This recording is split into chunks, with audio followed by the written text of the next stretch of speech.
안녕하세요. 법무법인 리앤파트너스의 이용수 변호사입니다. 코로나 사태가 장기화되면서 대학가에서도 온라인 강의로 대부분의 수업을 대체하는 등 큰 변화가 일어나고 있는 것으로 보입니다. 지방에서 서울로 올라와 대학 생활을 하는 학생들의 경우 대학가 주변에서 자취방 월세 계약을 했다가 해당 자취방을 전혀 사용하지 못하게 되면서 곤란함을 겪는 사례들도 있습니다. 특히 월세를 아르바이트 등을 통해 충당하던 학생들은 코로나로 인해 아르바이트 자리를 제대로 구하지 못해 상당히 어려움을 겪게 되었습니다. 이 경우 임차인이 임대인에게 월세 감면을 요구할 수 있는 권리가 있는지 여부에 대해서 문의가 많습니다.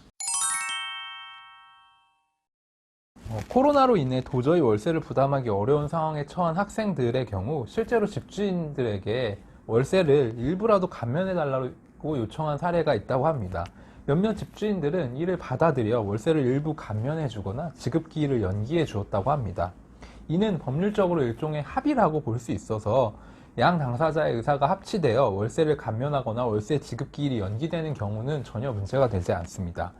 그러나 일부 집주인들의 경우 본인의 사정도 넉넉하지 않기 때문에 학생들과 위와 같은 합의를 하지 못하는 사례들이 있습니다. 주택임대차보호법 제7조는 차임 등의 증감 청구권에 대해 규정하면서 당사자가 약정한 차임이나 보증금이 임차주택에 관한 조세, 공과금, 그 밖의 부담의 증감이나 경제사정의 변동으로 인하여 적절하지 아니하게 된 때에는 장래에 대하여 그 증감을 청구할 수 있다고 규정하고 있습니다. 해당 조항에 따라 임차인은 임대인에게 일방적 의사표시로 월세 감면을 청구할 수 있습니다. 다만 과연 코로나 사태가 앞서 말씀드린 경제사정의 변동에 해당할지 여부에 대해 논란이 있을 수 있어 실제로 임차인이 임대인에게 월세 감면의 의사표시를 하더라도 법률적으로 이와 같은 효력이 발생하는지 여부는 확실치 않는 것으로 보입니다. 법원에서 월세 감면이 인정된 사례는 과거 IMF 외환위기 직후 강남 상가 건물에서 진행한 소송이 거의 유일합니다.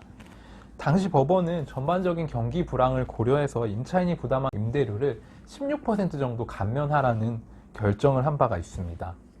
코로나 사태가 장기화되면서 경제사정이 넉넉지 않은 대학생들도 많은 어려움을 겪고 있는 것 같습니다. 부디 하루속히 코로나 사태가 종결되어서 자취방 월세 등으로 인한 분쟁이 해결되기를 기대해 보겠습니다. 내용이 흥미로우셨다면 구독과 좋아요를 부탁드리겠습니다. 감사합니다.